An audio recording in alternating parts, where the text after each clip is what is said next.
मेरा नाम सोनू है। मेरी ताई जी कावेरी मिश्रा घर में एक बड़ी सी पार्टी रखे हुए थे इस खुशी में, क्योंकि उनका बेटा हर्ष सिंगापुर से डॉक्टर बनकर घर आ रहा था। घर के सब लोग दरवाजे की तरफ फूलों की हार लेकर दौड़ रहे थे ताकि पार्टी में आने वाले असिस्टेंट कमिश्नर का स्वागत कर सकें। कावेरी मिश्रा जो कि मेरी ताई जी, वह भागती हुई दरवाजे पर पहुंची। जब उन्होंने असिस्टेंट कमिश्नर को देखा तो उनके होश उड़ गए थे। मैं खामोशी से एक तरफ खड़ा हुआ था और हर्ष को देख रहा था, जो आज घर में बड़ी खुशी के साथ घूम रहा था। आज उसका भी जन्मदिन था और मेरा भी जन्मदिन था, लेकिन हम दोनों में फर्क किया जा रहा था। मेरी जुबान बिल्कुल बंद थी। मुझ में सब्र था। मुझे पता था कि मैं उनकी सगी औलाद नहीं हूँ जो मुझे अहमियत दी जाए। मैं बाहर गार्डन में आकर बैठ गया। मेरा दिल बहुत ज्यादा उदासी में डूबा हुआ था। मैं उस समय बच्चा था और बच्चों के दिल में अक्सर दूसरे बच्चों की खुशियाँ देखकर ख्वाहिशें जाग जाती हैं कि काश हमारी भी ख्वाहिशें इसी तरह पूरी हों, मगर हर किसी की किस्मत एक जैसी नहीं होती। मैं खामोशी से ताई जी के पास गया तो वह बोली, सोनू, बेहतर होगा कि आज रात तुम घर से बाहर ही रहो। आज मेरे बेटे का जन्मदिन है। मैं रिश्तेदारों के सामने तुम्हारा इंट्रोडक्शन नहीं करवाना चाहती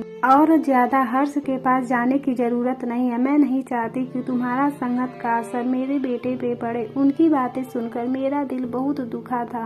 आज मेरा भी जन्मदिन था, लेकिन मेरे लिए कोई खुशी नहीं थी। मेरे जन्म के बाद मेरे माता पिता के बीच हमेशा झगड़ा होता था। मेरी माँ चाहती थी कि उनकी पहली संतान बेटी हो, लेकिन मैं पैदा हो गया। वह मुझे ज्यादा प्यार नहीं करती थी। मुझे घर की नौकरानी लक्ष्मी के हवाले छोड़ देती थी। वही मुझे प्यार से पालती थी और मैं उसे ही अपनी माँ मानने लगा था। जब मैं सिर्फ 6 महीने का था, मेरे माता पिता का हादसे का शिकार हो गए। वो अस्पताल से वापस आ रहे थे, तभी गाड़ी का भयानक एक्सीडेंट हो गया और दोनों हमेशा के लिए इस दुनिया को छोड़कर चले गए। मेरे सबसे करीब रिश्तेदार मेरे ताऊ जी शेखर मिश्रा थे। धीरे धीरे उन्होंने मेरी पिता की प्रॉपर्टी अपने नाम कर ली। उन्होंने मेरे पिता का बिजनेस बेच दिया और पैसे अपने काम में लगा दिए। कहने को तो वह पहले ही अमीर थे, लेकिन फिर भी उनकी नजर मेरे पिता की जायदाद पर थी। नौकरानी लक्ष्मी ने 3 साल तक मुझे पाला, लेकिन बाद में उसे भी काम से निकाल दिया गया। उसके जाने के बाद मेरी जिंदगी और मुश्किल में हो गई। दिन में मुश्किल से खाना मिलता था और कोई मेरा ध्यान नहीं रखता था। समय बीतता गया और मैं बड़ा होता गया। हर्ष को 6 साल की उम्र में एक बड़े प्राइवेट स्कूल में एडमिशन मिल गया था। मैं भी चाहता था, लेकिन ताई जी ने साफ मना कर दिया। उनका कहना था कि मेरे ऊपर पैसा खर्च करने की जरूरत नहीं है। मैं 10 साल का हो गया था, लेकिन मुझे पढ़ने का मौका नहीं मिला था। एक दिन ताऊ जी मेरे पास आए और बोले, बेटा सोनू, मुझे पता है आज तुम्हारा भी जन्मदिन है। मैं तुम्हें कोई बड़ा गिफ्ट नहीं दे सकता, लेकिन मैंने तुम्हारा एडमिशन सरकारी स्कूल इलाहाबाद में करवा दिया है। कल से तुम स्कूल जाओगे। उनकी बात सुनकर मेरी खुशियों का ठिकाना नहीं रहा। मेरे लिए वह किसी बड़े तोहफा से कम नहीं था। अगले दिन नौकर मुझे यूनिफॉर्म, बैग और किताब देकर गया। चौकीदार गणेश काका मुझे स्कूल छोड़ने गए। रास्ते में उन्होंने समझाया कि पढ़ाई पर ध्यान देना। स्कूल पहुंचकर मुझे थोड़ा अजीब लगा। वहाँ बच्चे जमीन पर दरी पर बैठे थे। ब्लैक बोर्ड था और पंखा भी नहीं था, लेकिन मेरे मन में पढ़ने का जुनून था। मैंने सोचा कि स्कूल कैसा भी हो, मुझे मेहनत करके आगे बढ़ना है। धीरे धीरे समय गुजरता गया। मैंने बहुत मेहनत की और क्लास में टॉप कर लिया। घर में सब हैरान थे। ताई जी को विश्वास नहीं हो रहा था कि सरकारी स्कूल में पढ़ने वाला लड़का इतनी अच्छा रिजल्ट कैसे ला सकता। समय के साथ हम दोनों 8वीं क्लास में पहुंच गए। हर्ष को आगे पढ़ने के लिए ऑस्ट्रेलिया भेजने की तैयारी होने लगी, जबकि मैं पटना के कॉलेज में एडमिशन लेना चाहता था। मैं दिन रात मेहनत करता था क्योंकि मुझे अपनी पहचान बनानी थी। एक दिन हर्ष मेरे कमरे में आया और बोला, सोनू, तुम पढ़ाई में बहुत अच्छे हो, क्या तुम मेरी मदद कर सकते हो? मम्मी मुझे तुम्हारे पास आने नहीं देती है, लेकिन मुझे पता है कि तुम मुझे अच्छे से समझा सकते हो।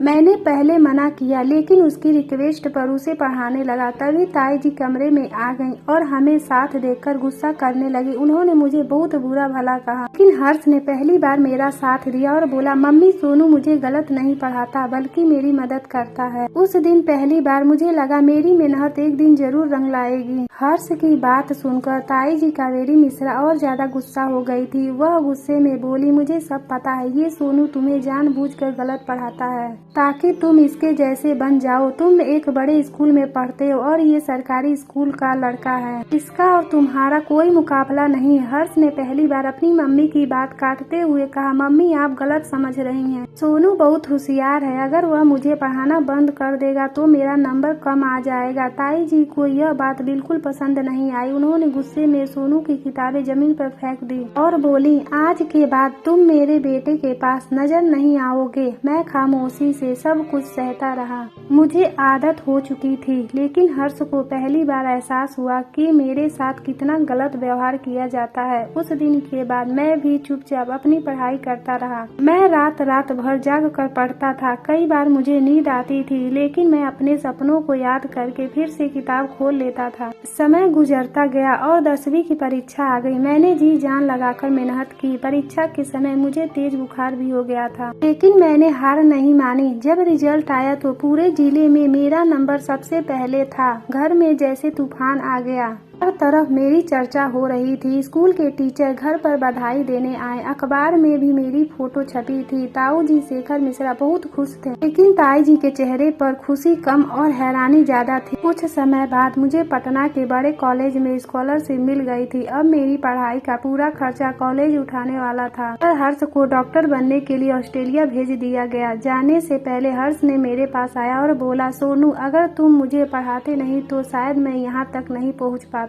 तुम सच में बहुत अच्छे इंसान हो। मैं सिर्फ मुस्कुरा दिया। कॉलेज में भी मैंने खूब मेहनत की। मैंने कभी पीछे मुड़कर नहीं देखा। मेरी मेहनत रंग लाई और मुझे एक बड़ी कंपनी में नौकरी मिल गई। कुछ साल बाद मैं एक बड़ा अधिकारी बन गया। एक दिन मैं अपने पुराने घर इलाहाबाद गया, वही घर जहाँ मैंने अपना बचपन मुश्किल में बिताया था। आज सब कुछ बदल चुका था। ताई जी कावेरी मिश्रा मुझे देखकर चौंक गई। उन्हें यकीन नहीं हो रहा था कि वही सोनू आज इतनी कामयाबी हासिल कर चुका है। ताऊ जी ने मुझे गले लगा लिया और बोले, बेटा मुझे तुम पर गर्व है। हर्ष भी ऑस्ट्रेलिया से वापस आ चुका था और अब एक अच्छा डॉक्टर बन गया था। उस दिन पहली बार ताई जी ने मुझसे अच्छे से बात की और कहा, हमें माफ कर दो बेटा, हमने तुम्हें समझने में बहुत देर कर दी। मैंने मुस्कुराते हुए कहा, कोई बात नहीं ताई जी, अगर मुझे मुश्किलें नहीं मिलती तो शायद मैं इतना मजबूत नहीं बन पाता। उस दिन मुझे एहसास हुआ कि मेहनत करने वाले इंसान की एक दिन उसका हक जरूर मिलता है। मैंने अपने दिल में ठान लिया था कि अब मैं ऐसे बच्चों की मदद जरूर करूंगा जिन्हें पढ़ने का मौका नहीं मिलता, क्योंकि इंसान की पहचान उसके कपड़ों या पैसे नहीं, उसकी मेहनत और इरादों से होती है। तो हमारा यह वीडियो कैसा लगा हमें कमेंट करके जरूर बताइए। आपके एक लाइक और सब्सक्राइब से मुझे और ज्यादा अच्छा वीडियो बनाने का मोटिवेशन मिलता है, तो प्लीज लाइक और सब्सक्राइब करिए। धन्यवाद।